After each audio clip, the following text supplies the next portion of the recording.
میں ملتان شہر سے چند کلومیٹر دور ایک ایسے گاؤں کی رہنے والی ہوں جو آج کے جدید سائنسی دور میں بھی پتھر کے زمانے کی عکاسی کرتا ہے۔ میں اس وقت 4-5 سال کی تھی جب میرے ماں باپ نے اپنے آبائی گاؤں کو ہمیشہ کے لیے خیر آباد کہہ دیا تھا اور جہلم شہر کو آباد کیا۔ میں اپنے 3 بہن بھائیوں کی اکلوتی اور سب سے چھوٹی بہن تھی۔ یہی وجہ تھی کہ والدین سمیت تینوں بھائیوں کا پیار بھی میرے حصے میں ہی آیا تھا۔ جہلم شہر آ کر ہم محلہ رشید آباد میں کرائے کے مکان میں رہنے لگے تھے۔ مجھے بھی بھائیوں کے ساتھ قریبی گورنمنٹ پرائمری اسکول میں داخل کروا دیا گیا تھا۔ میرے ابو ایک انتہائی محنتی انسان تھے۔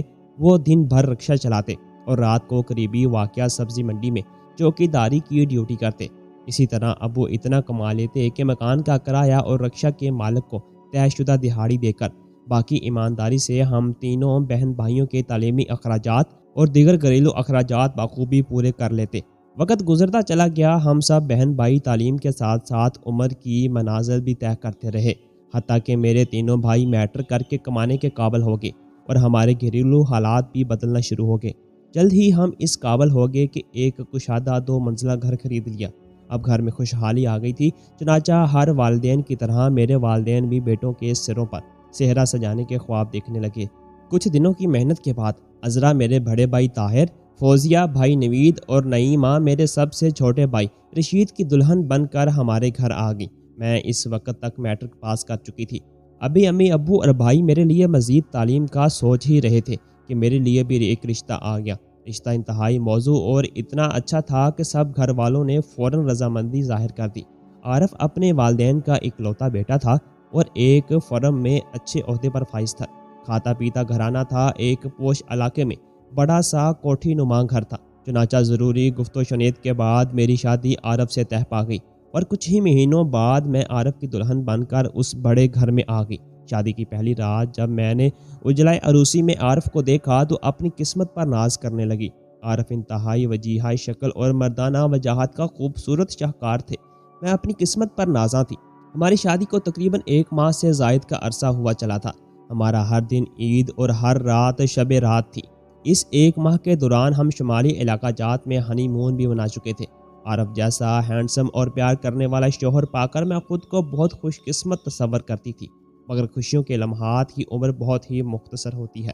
وہ شادی کا تیسرا مہینہ تھا جب میرے وجود میں عارف اور میری محبت کی نشانی کے آثار ظاہر ہونے لگے۔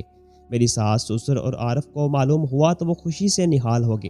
میں بھی خوشی کے آسمان پر پرواز کر رہی تھی۔ ساس سسر اور شوہر پہلے ہی مجھ پر جان چھڑکتے تھے اور اب تو مجھے گھر کی ملکہ سمجھ کر میرے آگے پیچھے جاتے تھے۔ مجھے بیڈ سے پاؤں بھی نیچے نہیں اتارنے دیتے تھے۔ گھریلو ملازمین میں سے ایک ملازمہ صرف میرے لیے مخصوص کر دی گئی تھی، جو ہر وقت میری خدمت کے لیے تیار رہتی تھی۔ وقت مقرر پر میں نے ایک پیارے سے صحت مند بیٹے کو جنم دیا جس کا نام آصف محمود رکھا گیا۔ آصف کی پیدائش پر جی بھر کی خوشیاں منائی گئی۔ پوری کوٹھی میں چراغاں کیا گیا۔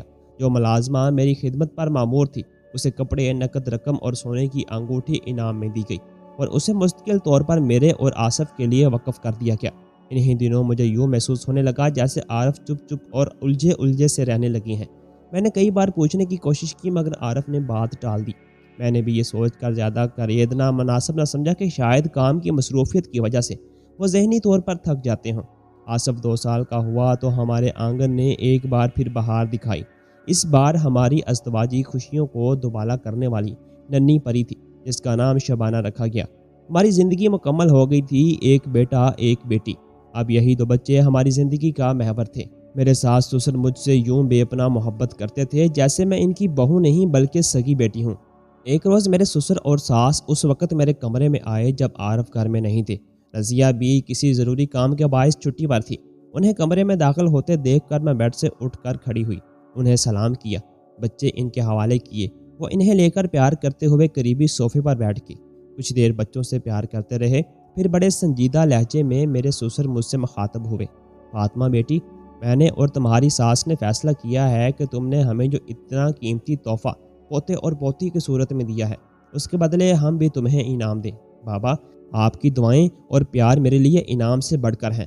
ہماری دعائیں تو تمہارے ساتھ ہی رہیں گی، مگر ہم نے انتہائی سوچ سمجھ کر ایک فیصلہ کیا ہے۔ جس طرح والدین کی اولین خواہش ہوتی ہے کہ ان کی بیٹی کا آنے والا وقت ہمیشہ تابناک اور پائیداری کا ضامن رہے، بیٹا ہم چاہتے ہیں کہ تمہیں معاشی لحاظ سے اتنا مضبوط بنا دیں کہ آنے والے وقت میں تمہیں کسی کا محتاج نہ ہونا پڑے، حتیٰ کہ اپنے شوہر کا بھی نہیں۔ میرے سسر انتہائی سنجیدہ تھے۔ میں ہم نہ بنی کچھ نہ سمجھنے کے انداز میں انہیں دیکھ رہی تھی۔ بیٹی، بیشتر اس کے کہ میں اپنی بات کی وضاحت کروں، پہلے تم سے حلف اور وعدہ لینا چاہتا ہوں کہ تم یہ سب کچھ اپنے سینے میں دفن رکھو گی اور کسی کو بھی نہیں بتاؤ گی، حتیٰ کہ عارف کو بھی ان باتوں کا علم نہیں ہونا چاہیے۔ میں نے ان سے وعدہ کیا۔ تب انہوں نے کہا کہ اپنی ساری جائیداد، اپنا سب کچھ میرے نام کرنا چاہتے ہیں، اس شرط پر کہ یہ جائیداد اور بینک بیلنس وغیرہ کسی صورت میں بھی میں اپنے شوہر عارف کے نام نہیں کروں گی۔ میں تو مزید الجھ کر رہ گئی۔ عارف ان کا بیٹا ہے، میرا شوہر ہے، میرے بچوں کا باپ ہے، پھر کیا وجہ تھی کہ وہ اپنی جائیداد، اپنا بینک بیلنس، اپنا سب کچھ میرے نام کر دینا چاہتے تھے؟ میں نے ان سے کافی پوچھا بھی، مگر انہوں نے ایک ہی جملہ کہہ کر مزید کچھ کہنے سے روک دیا کہ وہ وقت آنے پر خود ہی سب کو بتا دیں گے۔ اگلے روز ہی انہوں نے کچہری اور متعلقہ دفاتر میں جا کر سب کچھ میرے نام کر دیا۔ ازدواجی زندگی کے 5 سال تو میری زندگی کے یادگار سال تھے، مگر میرے شوہر کی سرد مہری مجھ پر قیامت ڈھا رہی تھی۔ میں نے ان سے پیار سے بھی اور ضد میں آ کر بھی وجہ جاننے کی کوشش کی، مگر وہ ہر بار مجھے ٹال دیتے۔ میں نے اپنی ساس سسر سے بھی اس بات کا تذکرہ کیا، وہ بھی عارف کے اس رویے کو محسوس کر چکے تھے اور بے حد پریشان تھے۔ تاہم انہوں نے مجھے تسلی دلاسے دے کر کسی نہ کسی طرح بہلا لیا۔ انہی دنوں ایک اور تکلیف دہ صورتحال کا بھی مجھ پر انکشاف ہوا، وہ یہ کہ میری خاص ملازمہ رضیہ کے رنگ ڈھنگ بدلنے لگے تھے۔ پہلے تو وہ عام گھریلو سادہ کپڑوں میں میرے سامنے آیا کرتی تھی اور میرے شوہر عارف کی موجودگی میں ہمارے کمرے میں آنے سے گریز کرتی تھی۔ اگر کسی وجہ سے آنا بھی پڑے تو وہ کمرے میں داخل ہونے سے قبل دروازے پر دستک دیتی اور اندر آنے کی اجازت طلب کرتی، مگر اب وہ خاص شوق کپڑے پہن کر ہلکا پھلکا میک اپ کر کے بلا اجازت میرے کمرے میں اس وقت آ جاتی جب میرے شوہر کمرے میں موجود ہوتے، اور دانستہ غیر ضروری طور پر کمرے میں زیادہ سے زیادہ وقت گزارنے کی کوشش کرتی۔ پہلے وہ ہم سب سے نظریں جھکا کر ادب سے بات کرتی تھی، مگر اب وہ آنکھوں میں آنکھیں ڈال کر بات کرتی، خاص کر میرے شوہر سے تو انتہائی بے تکلفانہ انداز میں مسکرا کر باتیں کرتی۔ میں اپنی سادہ لوہی کے سبب یہی سمجھتی رہی کہ جس طرح کسی کم ظرف کو ضرورت سے زیادہ اہمیت اور اختیار دے دیا جائے تو وہ آپے سے باہر ہو کر اونچی حرکتیں کرنا شروع کر دیتا ہے، اسی طرح میرے ساس سسر اور خود میری طرف سے ضرورت سے زیادہ اہمیت دیے جانے کی وجہ سے یہ اتنی بے باک ہو گئی۔ میرے تو وہم و گمان میں بھی نہیں تھا کہ رضیہ آستین کا سانپ ثابت ہوگی جو اسی تھالی میں چھید کرے گی جس میں وہ اب تک کھاتی رہی ہے۔ حالانکہ میرے سسر نے اشارتاً کئی بار مجھ سے کہا بھی کہ میں رضیہ سے اس حد تک بے تکلفی سے پیش نہ آؤں کہ وہ مالکن اور ملازمہ کا فرق ہی بھول جائے، مگر میرے ذہن میں تو دور دور تک بھی یہ ایسا گمان نہیں تھا کہ رضیہ کوئی ایسا گل کھلائے گی کہ میری ہنستی مسکراتی ازدواجی زندگی میں زہر گھول دے گی۔ احساس تو مجھے اس روز ہوا جب میں نے رضیہ کو عارف کی باہوں میں دیکھ لیا۔ اس روز میرے میکے میں ایک فنکشن تھا جس میں ہم سب مدعو تھے۔ عارف کی فلم میں کوئی ایڈٹ ہو رہا تھا جس کی وجہ سے انہیں چھٹی نہیں مل سکی تھی۔ میں، میرے دونوں بچے اور میرے ساس سسر فنکشن میں چلے گئے۔ پروگرام یہ تھا کہ فنکشن ختم ہونے پر میرے ساس سسر واپس گھر چلے آئیں گے، جبکہ میں پورا ہفتہ میکے میں ہی رہ کر آؤں گی۔ مگر اس روز شاید اس ڈرامے کا ڈراپ سین ہونا تھا جو نہ جانے کب سے ہمارے گھر میں چل رہا تھا۔ اس شرمناک ڈرامے کا اختتام آج آن پہنچا تھا جو نہ جانے کب سے میری ناک کے نیچے انتہائی دلیری سے کھیلا جا رہا تھا۔ جب میں اپنے ساس سسر کے ساتھ گھر واپس آئی تو پوری کوٹھی میں ایک خاموشی طاری تھی۔ تمام ملازمین اپنے اپنے کام نپٹا کر سرونٹ کوارٹر میں جا چکے تھے۔ صرف کوٹھی کے گیٹ پر سیکیورٹی گارڈ چاقو چبند اپنی ڈیوٹی سر انجام دے رہا تھا۔ میرے ساس سسر تو اپنی خوابگاہ میں چلے گئے تھے، جبکہ میری ساس میرے اور بچوں کے ساتھ میری خوابگاہ کی طرف چل پڑی۔ میرے کمرے میں ہلکا نیلا بلب چل رہا تھا۔ کمرے کا دروازہ کھلا ہوا تھا۔ میں نے اس ڈر سے کہ میرا شوہر ڈسٹرب نہ ہو نہایت آہستگی سے دروازہ کھولا، اور جیسے ہی میں اور میری ساس کمرے میں داخل ہوئیں، نیلی روشنی میں ہم نے وہ شرمناک منظر دیکھ لیا جسے دیکھ کر میرے منہ سے بے ساختہ ایک چیخ نکل گئی۔ رضیہ اور میرا شوہر عارف ایک دوسرے کی باہوں میں لپٹے ہوئے تھے۔ میری چیخ سے تو جیسے میرے کمرے میں بم پھٹ گیا اور وہ دونوں ہڑبڑا کر اپنا آپ سنبھالتے ہوئے اٹھ کھڑے ہوئے۔ میری ساس نے آگے بڑھ کر سوئچ آن کر دیا۔ پورا کمرہ تیز روشنی میں نہا گیا۔ رضیہ سر جھکائے کھڑی تھی، جبکہ عارف انتہائی دیدہ دلیری سے کھڑا تھا۔ تم نے تو ایک ہفتے بعد آنا تھا نا، وہ بے باکی سے مجھ سے کہنے لگا۔ میں ہمارے صدمے کے بالکل خاموش ہو کر رہ گئی تھی۔ میری آنکھوں سے آنسو بہہ رہے تھے۔ خوابوں کا شیش محل یوں گر کے چکنا چور ہو جائے گا تو انسان کا دل تو کیا، روح بھی ان کرسیوں سے لہو لہان ہو جایا کرتی ہے۔ کتنا مان تھا مجھے اپنے شوہر پر، کتنا فخر اور اعتبار کیا کرتی تھی میں عارف پر۔ مجھے تو اپنی آنکھوں پر یقین نہیں آ رہا تھا کہ میرے شوہر اس حد تک بھی بے وفا ہو سکتے ہیں کہ ایک عام سی شکل و صورت والی ملازمہ کو مجھ پر ترجیح دیتے ہوئے اس کے ساتھ یوں بہک جائیں گے کہ مجھے اپنے بے وقت ہونے کا احساس ہونے لگے گا۔ میں کوئی جواب دیے بغیر ٹوٹے ہوئے انداز میں صوفے پر بیٹھ گئی، پتھرائی ہوئی نظروں سے بغیر جواب دیے اپنے شوہر کو دیکھنے لگی۔ میری ساس نے آگے بڑھ کر رضیہ کو بالوں سے پکڑ کر گھسیٹ لیا اور پاؤں سے جوتا اتار کر اس کو مارنا شروع کر دیا۔ ساتھ ہی ساتھ اسے گالیاں اور کوسنے بھی دی جا رہی تھی۔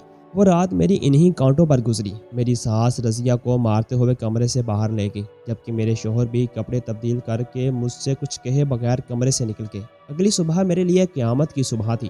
ناشتے کی میز پر میری ساس اور سسر اکٹھے بیٹھے ہوئے تھے۔ میرا بیٹا میری ساس کی گود میں، جبکہ بیٹی سسر کی گود میں تھی۔ میں بار بار اس خالی کرسی کو دیکھ رہی تھی جہاں عارف ہمارے ساتھ بیٹھ کر ناشتہ کیا کرتے تھے، مگر آج ان کی خالی جگہ تھی۔ میرا دل بھر آیا تھا، آنسو رکنے کا نام نہیں لے رہے تھے۔ میز پر ناشتہ لگا ہوا تھا مگر ہم ناشتے کی طرف آنکھ اٹھا کر بھی نہیں دیکھ رہے تھے۔ بالآخر انہوں نے وہی کیا نا جس کا مجھے خطرہ تھا۔ میرے سسر بولے، ہاں، رگوں میں دوڑنے والا خون اپنی تاثیر ایک نہ ایک دن ضرور دکھاتا ہے۔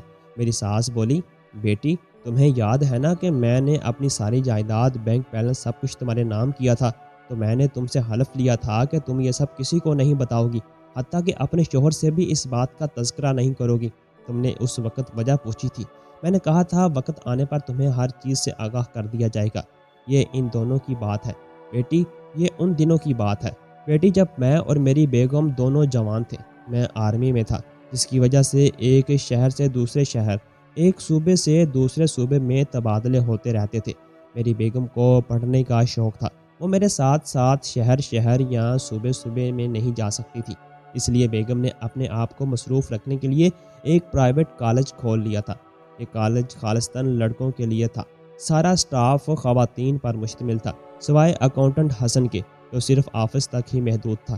اس کے ذمے طالبات کی فیس جمع کرنا اور ٹیچرز کی تنخواہیں بنانا تھا۔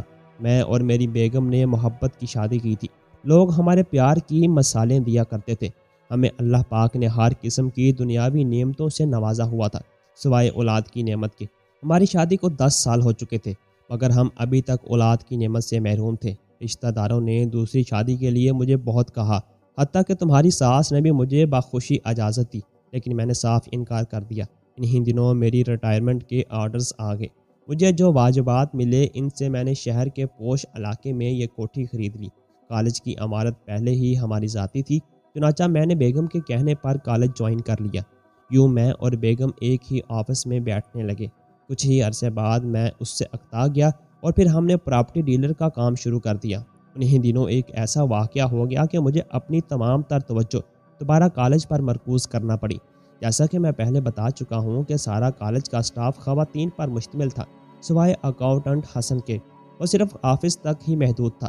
مگر پتہ نہیں کب اور کیسے حسن نے کالج کی لیکچرار ریحانہ کو اپنی الفت میں پھانس لیا، اور پھنسایا بھی اس قدر ہوشیاری اور شاطر انداز سے کہ ہر چیز پر گہری نظر رکھنے والی میری بیگم کو بھی علم تک نہ ہو سکا، اور نہ ہی ریحانہ کے کسی کولیگ کو۔ اور پتہ اس وقت چلا جب انہوں نے اپنے گھر والوں سے چوری چھپ کر کورٹ میرج کر لی۔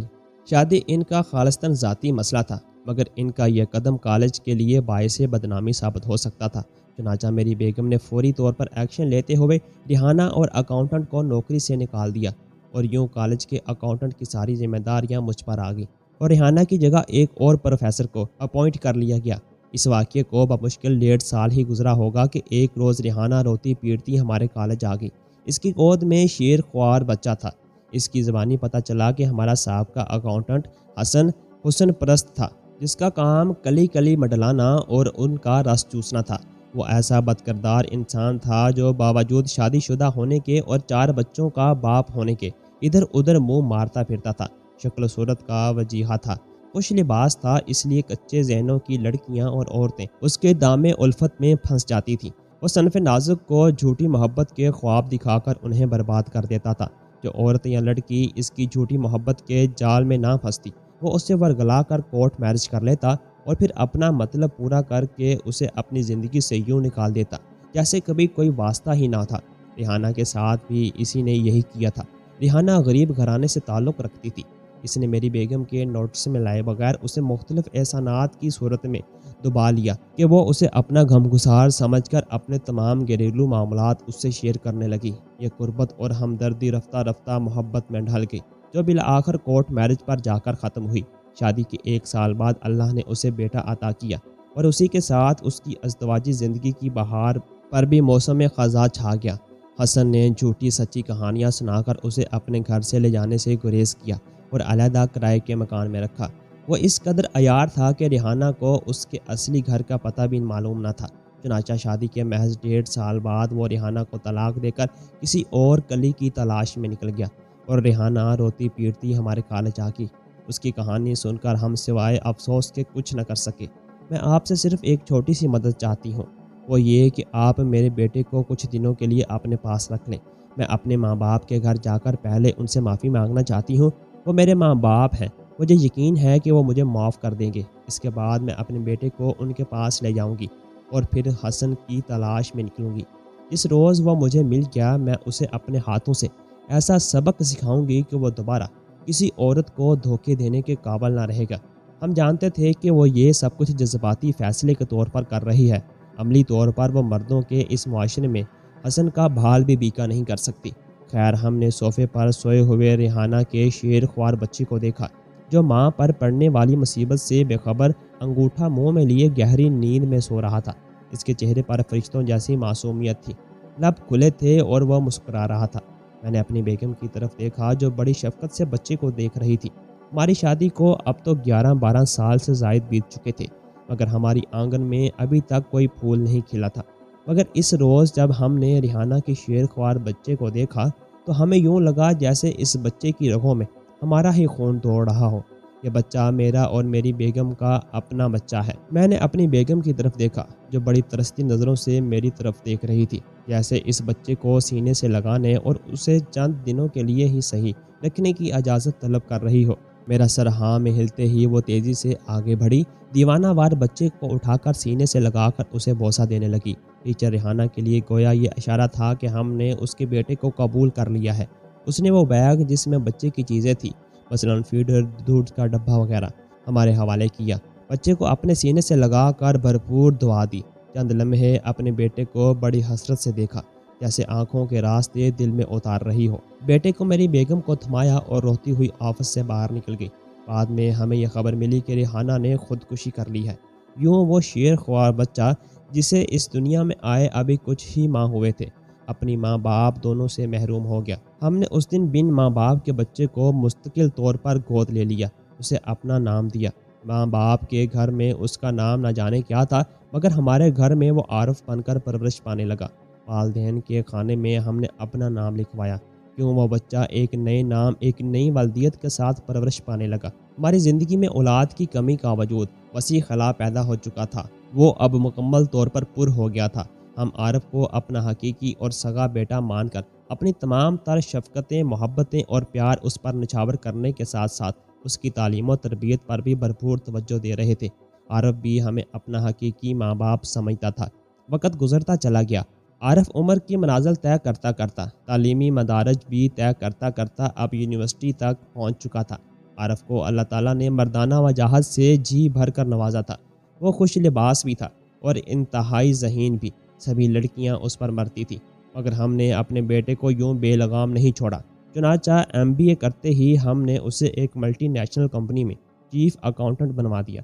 ساتھ ہی اس کی بے راہ روی کو لگام ڈالنے کے لیے اس کی شادی تمہارے ساتھ کر دی۔ ہمارا یہ خیال تھا کہ شادی کی زنجیر اسے ازدواجی گھونٹے سے یوں باندھ کر رکھے گی کہ اسے ازدواجی ذمہ داریوں سے منہ موڑ کر کسی اور طرف جانے کی فرصت ہی نہیں ملے گی، مگر یہ ہماری بہت بڑی بھول تھی۔ ہم نے خود غرضی کا مظاہرہ کرتے ہوئے یہ فیصلہ تو کر لیا تھا کہ ہمارے بگڑے بیٹے کو اس کی بیوی آ کر راہ راست پر لے آئے گی، مگر ہم نے یہ نہیں سوچا تھا کہ جس بیٹے کو ہماری برسوں کی کڑی نگرانی اور سخت تربیت بھی اس کی گمراہی سے نہ روک سکی، اسے ایک غیر عورت کیسے سدھار لے گی؟ یا شاید یہ اس کی رگوں میں دوڑنے والے اس کے باپ کے لہو کا اثر تھا۔ جو 4 بچوں کے باپ ہونے کے باوجود ریحانہ سمیت نہ جانے کتنی عورتوں کی عصمتوں کا قاتل تھا۔ میری قسمت کو جو شخص ملٹی نیشنل کمپنی میں کام کر رہا تھا، وہاں بھی خواتین کی تعداد زیادہ تھی، لہٰذا عارف وہاں بھی گل کھلانے لگا۔ آئے دن نئی نئی عورتوں سے اس کی رومانس کی باتیں زبانیں عام ہونے لگیں۔ لوگ شادی کے بعد سدھر جایا کرتے تھے، مگر وہ شادی کے بعد اور زیادہ بگڑ گیا تھا۔ ہمیں تو اس کے کرتوتوں کی خبریں برابر مل رہی تھیں۔ ہم نے اسے سمجھانے کی بے حد کوشش کی، در پردہ اس کے افسران بالا اور اس کے قریبی دوستوں کو بیچ میں ڈال کر وہ بھی اسے سمجھائیں، مگر وہ سمجھانے کی حدود سے بہت آگے نکل چکا تھا۔ ہمیں بہت فکر ہونے لگی کہ ہم نے اپنے بیٹے کو براہ راست پر لانے کی خاطر تم جیسی پیاری بیٹی کی زندگی برباد کر دی۔ چنانچہ ہم دونوں میاں بیوی نے اپنی اس غلطی کی تلافی کا فیصلہ کر لیا اور آپس میں مشورہ کر کے اپنی جائیداد، اپنا بینک بیلنس، اپنا سب کچھ تمہارے نام کرنے کا فیصلہ کر لیا۔ ہم نے یہ فیصلہ بھی کر لیا تھا کہ اس چیز کی بھنک اپنے بیٹے عارف سمیت کسی کو نہ پڑنے دیں گے۔ چنانچہ ہم نے اپنا سب کچھ تمہارے نام کر دیا ہے۔ اس کے افیئر دفتر کی لڑکیوں کے ساتھ ساتھ اور بھی کئی عورتوں کے ساتھ چل رہے تھے۔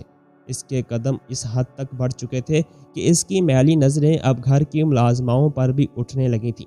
باقی ملازمائیں تو اس سے دامن بچاتی رہیں، مگر تمہاری ذاتی ملازمہ رضیہ اس کے بھرپور حوصلہ افزائی کرتی رہی اور بدلے میں عارف سے پیسے اور دیگر تحائف بٹورتی رہی اور اس کے اشاروں پر ناچتی رہی۔ ہم اس صورتحال سے نمٹنے کی کوئی ترکیب سوچ رہے تھے کہ کسی طریقے سے یہ مسئلہ حل ہو جائے کہ سانپ بھی مر جائے اور لاٹھی بھی نہ ٹوٹے، یعنی عارف کی گھنونی حرکتوں کا کسی کو پتہ بھی نہ چلے اور یہ سلسلہ بھی ختم ہو جائے کہ کل رات اچانک وہ سب کچھ ہو گیا جس کا ہمیں ڈر تھا۔ تم اور تمہاری ساس کے سامنے جب وہ شرم نہ کھا کر بے نقاب ہوا تو دونوں نے گھر چھوڑ دیا اور نہ جانے کہاں چلی گئیں۔ میں عارف اور رضیہ کی فطرت اچھی طرح سمجھ چکا ہوں۔ مجھے یقین تھا کہ وہ ایک دوسرے کے ساتھ مخلص کبھی نہیں رہیں گے، وہ کبھی بھی ایک ساتھ نہیں رہیں گے۔ وہ دونوں حرص کے بندے ہیں اور نفس کی غلام ہیں۔ جلد ان کا ایک دوسرے سے دل بھر جائے گا اور عارف کسی اور کلی کا رس چوسنے نکل جائے گا، جبکہ رضیہ کسی اور شکار کی تلاش میں نکل جائے گی۔ میرے سسر عارف کے متعلق سب کچھ بتا کر خاموش ہو چکے تھے اور میں دل گرفتہ اپنی ازدواجی زندگی کا ماتم کر رہی تھی۔ بیٹی، ہمیں احساس ہے کہ ہم سے زیادتی ہوئی۔ تمہارے معاملے میں ہم نے اپنی جائیداد وغیرہ سب کچھ تمہارے نام کر کے کسی حد تک اپنی اس ناقابل تلافی غلطی کو تلافی کرنے کی کوشش کی ہے، لیکن ہم یہ بھی جانتے ہیں کہ کوٹھی، بینک بیلنس، کار، دولت ان زخموں کا مداوع نہیں کر سکتی جو عارف کی ہر چالاکی اور بے راہ روی کی وجہ سے تمہارے دل اور تمہاری روح پر لگے ہیں، اور یہ سب صرف اور صرف ہماری غلطی کی وجہ سے ہوا ہے کہ ہم یہ سمجھ بیٹھے تھے کہ آنے والی دلہن ایک ایسے شخص کو سدھار لے گی جو اپنے ماں باپ کی طرح اس حد تک ہوس پرست ہے کہ ادھر جھانک مارنے کے ساتھ ساتھ گرد و پیش کی ملازماؤں پر بھی بری نظریں جمائے رکھتا ہے۔ ہم تمہارے مجرم ہیں بیٹی، ہو سکتا ہے تو ہمیں معاف کر دینا۔ میرے سسر نے میرے سامنے ہاتھ جوڑ دیے۔ میں تڑپ کر اٹھی اور ان کے جوڑے ہوئے ہاتھ کو اپنے ہاتھوں میں تھام کر بوسہ دیتے ہوئے بولی، آپ نے مجھے بیٹی کہا نہیں بلکہ بیٹی مانا بھی ہے۔ حقیقی ماں باپ کی طرح آپ نے مجھے محبت دی ہے۔ میں نے یقیناً یہ سب کچھ نیک نیتی سے ہی کیا ہے، مگر نصیب تو وہ اندھیرے ہوتے ہیں جس کی تاریک سینے میں کوئی بھی نہیں جھانک سکتا۔ مجھے آپ سے کسی قسم کا کوئی شکوہ نہیں۔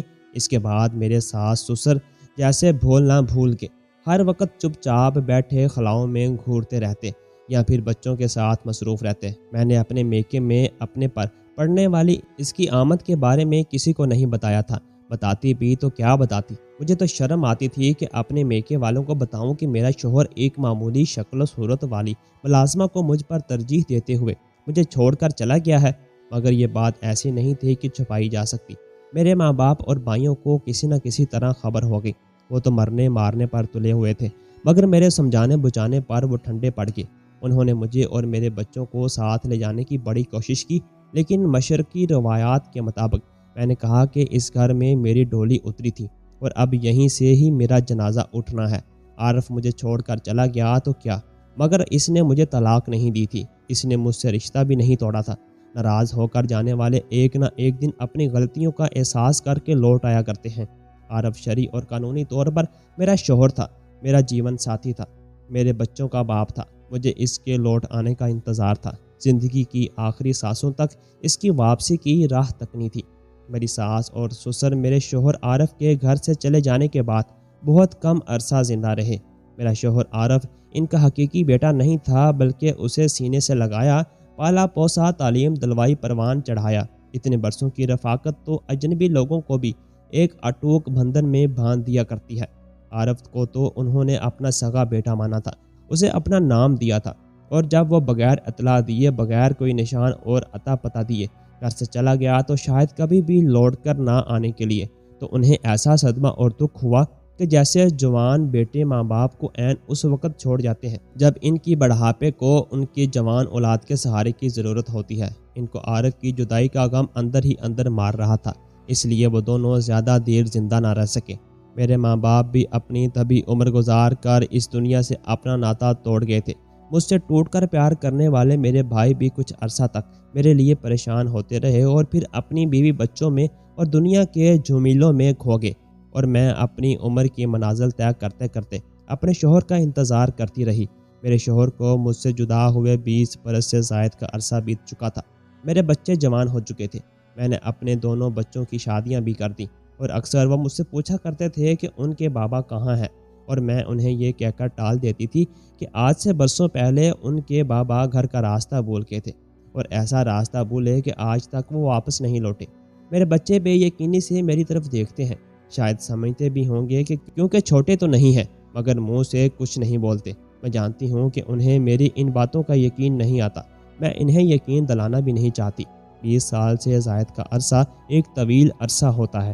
اگر عارف زندہ ہوتے تو کبھی نہ کبھی اپنا غلطی کا احساس کر کے لوٹ آتے، مگر میرا دل نہیں مانتا۔ میرا وجدان کہتا ہے کہ شاید ملازمہ کے ساتھ قابل اعتراض حالت میں پکڑے جانے پر احساس ندامت انہیں واپس نہیں آنے دے رہا۔ دوستو، ویڈیو پسند آئی ہو تو ویڈیو کو لائک اور چینل کو سبسکرائب کر دیں۔ ویڈیو کے متعلق اپنی قیمتی رائے کا اظہار کمنٹ باکس میں لازمی دیں۔ اللہ حافظ۔